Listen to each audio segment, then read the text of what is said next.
শান্ত ওমর সহ 6 জন ভাইকে আওয়ামী লীগ সান্ডা পান্ডারা এবং পুলিশরা পাখির মতো গুলি করে হত্যা করেছিল। আজকে আবারও সেই আওয়ামী লীগের সান্ডা পান্ডারা আমাদের বন্ধুদেরকে হত্যা করার পরিকল্পনা করেছিল।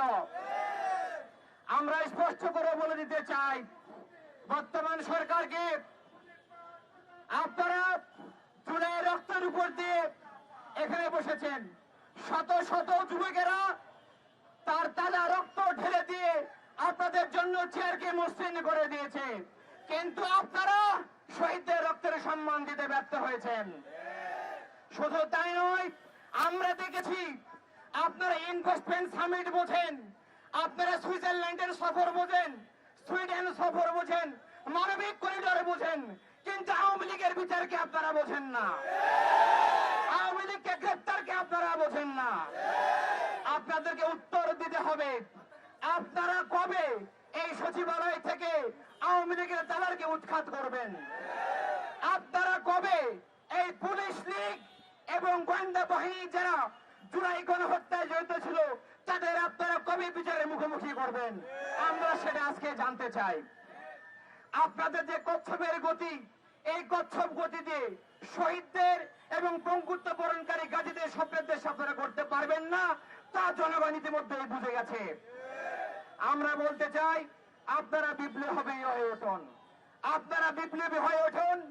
যদি আপনাদের উদাসীনতার কারণে কোন জুলাই যোদ্ধা রক্তে আবার রঞ্জিত হয়, কোন সাধারণ জনগণ আবার রক্তে রঞ্জিত হয়, জুলাই অভ্যুত্থান যদি ব্যাহত হয়ে যায়, বিপ্লবের বন্ধ করতে আমরা না পারি, তাহলে ইন্টারিম আপনি মনে রাখবেন, আপনাদের সবাইকে জনগণের মুখোমুখি করতে আমরা বাধ্য হব।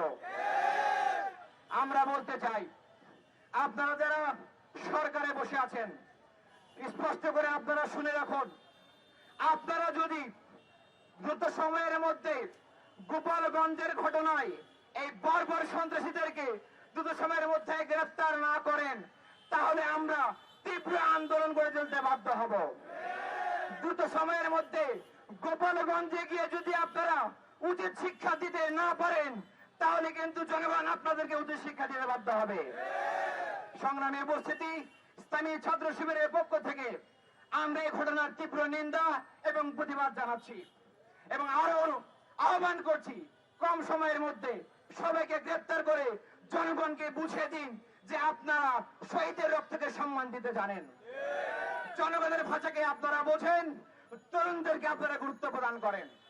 সংগ্রামী উপস্থিতি, আগামী দিনে দেশ ইসলাম রক্ষার আন্দোলনে, ভারতের দালাল মুক্ত দেশ গঠনের আন্দোলনে অংশগ্রহণ করার উদাত্ত আহ্বান জানিয়ে আজকের মতো বিদায় নিচ্ছি। আসসালামু আলাইকুম রহমতুল্লাহ। বাংলাদেশ জিন্দাবাদ, ইসলামী ছাত্র শিবির জিন্দাবাদ।